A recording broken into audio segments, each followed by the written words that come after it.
Hello guys, আসসালামু আলাইকুম। তো সবাই কেমন আছেন? আলহামদুলিল্লাহ, আমিও ভালো আছি। তো দেখেন, আমরা কৃষক, গৃহস্থ, গৃহস্থলী কাজ করা দেখেন কত কষ্ট।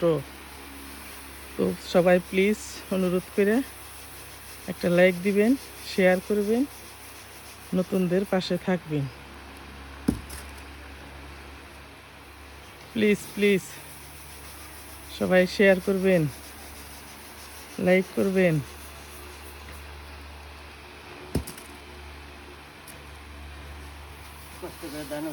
কষ্ট করে দান উড়াইতেছি, প্লিজ।